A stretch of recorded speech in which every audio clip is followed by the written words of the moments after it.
Well, Manny, it's certainly better than if the meeting had lasted 5 minutes. The fact that they are meeting is important and good for the world.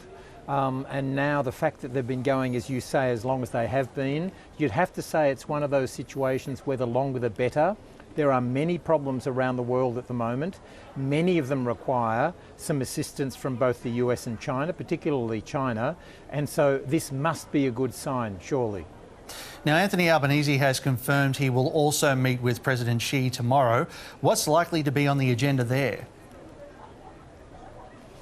Well, Manny, essentially it's a goodwill meeting. It is a coup that Anthony Albanese has been able to get it. 5 years since the last Australian Prime Minister met the President of China.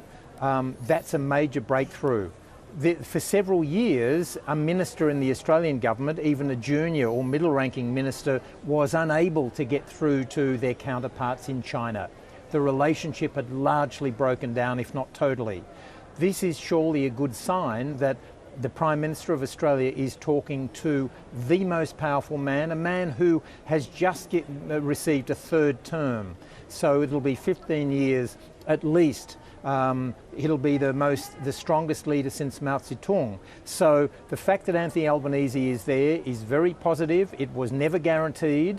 And I think the main things on the agenda will be what Anthony Albanese would like to announce more than anything is that Xi Jinping has announced an end to the $20 billion or so in the punitive trade sanctions that China has placed on Australian products over the last year.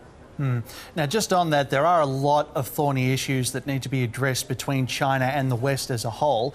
How likely are we to see some fences mended here, and what would it mean on the global stage if those were reached?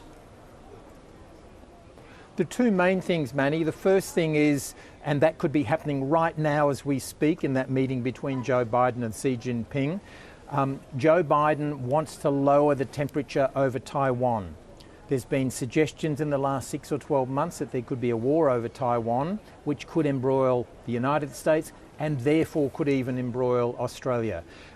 The United States wants to lower that temperature. The Nancy Pelosi visit there a few months ago had it heightened. There were all those sorts of war games going on there, and that is settling down. And I think that the two leaders probably will certainly talk about that issue.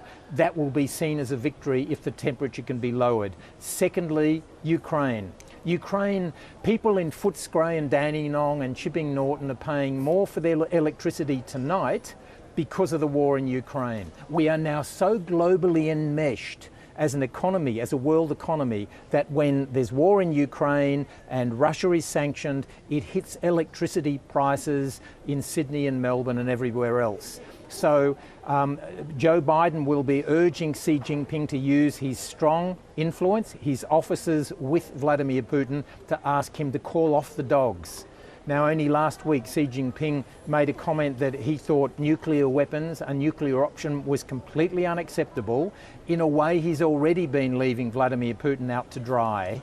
This could be what the United States and many of the G20 countries here in Bali tonight want, is that Xi Jinping finally says to Vladimir Putin, enough is enough, or you are completely isolated and on your own as an international pariah.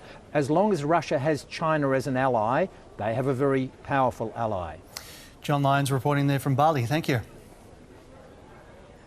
Thank you.